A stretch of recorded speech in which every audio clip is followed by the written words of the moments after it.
Everyone, welcome back to my channel STR English tutor. And आज के इस video में हम देखने वाले हैं मजबूरी वाली इंग्लिश। मतलब कि मजबूरी वाले कार्यों की इंग्लिश क्या होती है और उनको बनाने के लिए किस फॉर्मूला किस टेक्सेस का यूज़ किया जाता है। तो चलिए आज इस वीडियो में देखते हैं। एंड वीडियो को देखने से पहले चैनल को सब्सक्राइब करना न भूलें ताकि हमारा आने वाला जो नेक्स्ट वीडियो है उसका नोटिफिकेशन आप तक पहुंच जाए। अगर इंग्लिश सीखना चाहते हैं तो अभी से चैनल को कर लें सब्सक्राइब ताकि कोई भी वीडियो आपसे मिस ना हो। तो चलिए आज का वीडियो शुरू करते हैं। हम बात करने वाले हैं ऐसे सेंटेंसेस जो मजबूरी में करते हैं या ऐसे काम जिनको मजबूरी में किया जाता है।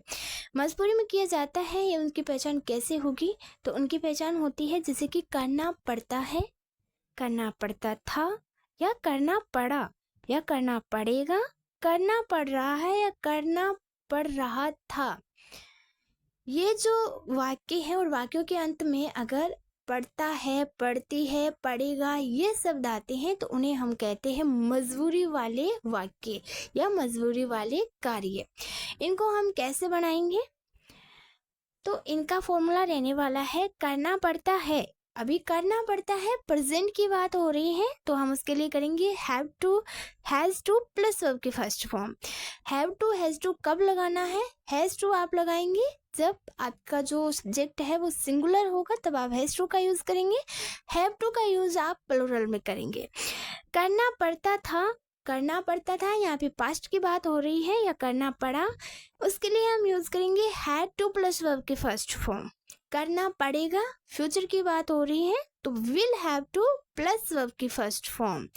करना पड़ रहा है या करना पड़ रहा था तो उसके लिए हम यूज़ कर रहे हैं be having to plus verb की फर्स्ट फॉर्म।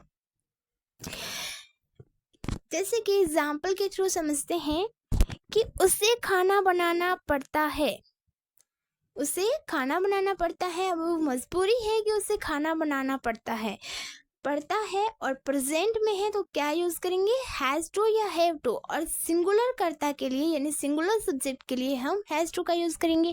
सी हमारा सब्जेक्ट है और ये सिंगुलर है। हैज़ टू जो है वो हमारी हेल्पिंग वर्ब है एंड कुक जो है वो हमारी मेन वर्ब यानी क्रिया है। तो सी हैज़ टू कुक, उसे खाना बनाना पड़ता था। पास्ट के लिए हम हैड टू का यूज करते हैं तो सी हैड टू कुक। उसे खाना बनाना पड़ेगा तो she will have to cook. उसे खाना बनाना पड़ रहा है यानी उसे खाना बनाना पड़ रहा है। यहाँ पे प्रेजेंट की बात हो रही है बट पड़ रहा है उसे खाना बनाने के लिए तो हम हैव का यूज करते हैं। तो प्रेजेंट है तो उसके लिए आईएनजी तो लगेगा।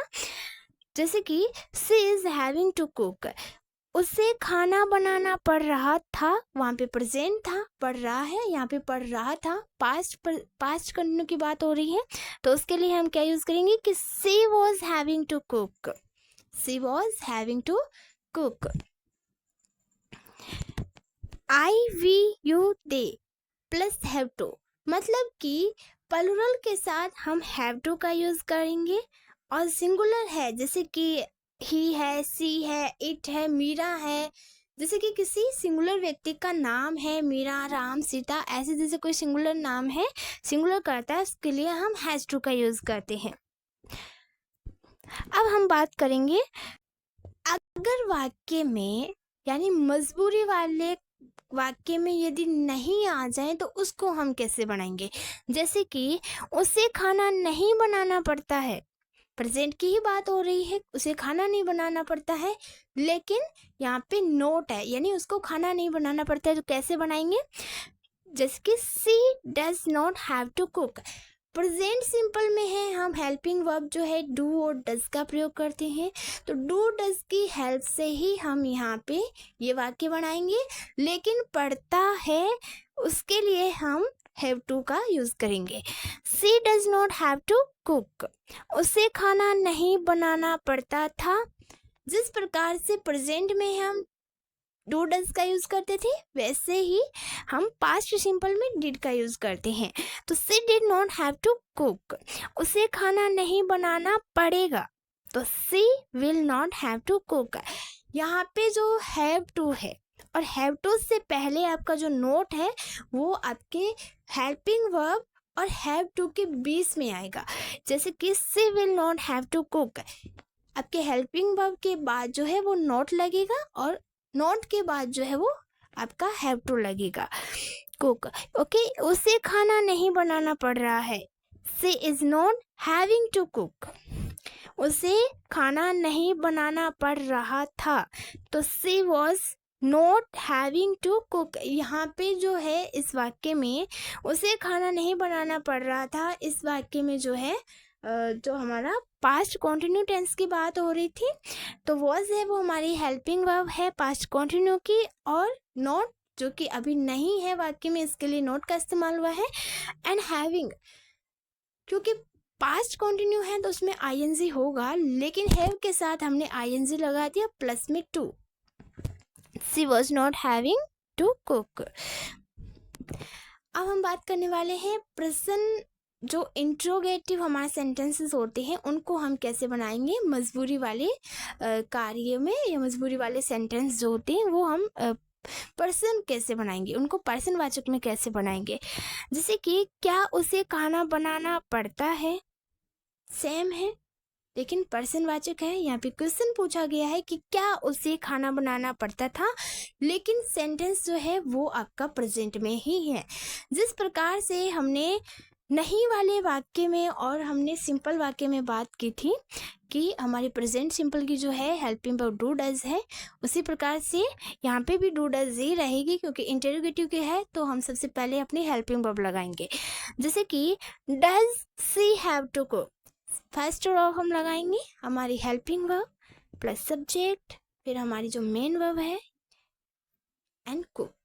ओके, क्या उसे खाना बनाना पड़ता था, यहाँ पे पास्ट की बात हो रही है तो पास्ट है, पास्ट सिंपल है, उसके लिए हम डिड का यूज कर रहे हैं।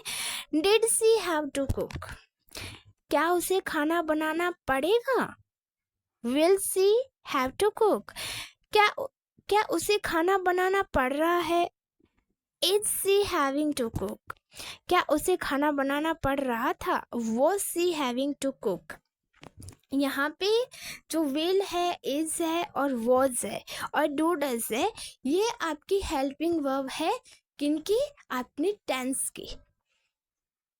आपकी जो टेंस है उन्हीं की हेल्पिंग वर्ब है। जैसे कि क्या उसे खाना बनाना पड़ता है, प्रेजेंट की बात हो रही है तो हम प्रेजेंट के लिए यूज करते हैं डू डज का। ओके, क्या उसे खाना बनाना पड़ता था, पास्ट की बात हो रही है तो पास्ट में हम डिड का यूज करते हैं।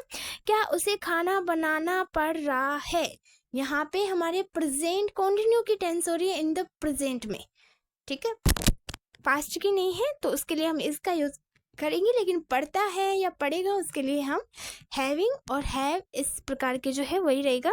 क्या उसे खाना बनाना पड़ रहा था, पास्ट की बात हो रही है तो वो she having to cook. Thanks for watching our videos and don't forget subscribe our channel.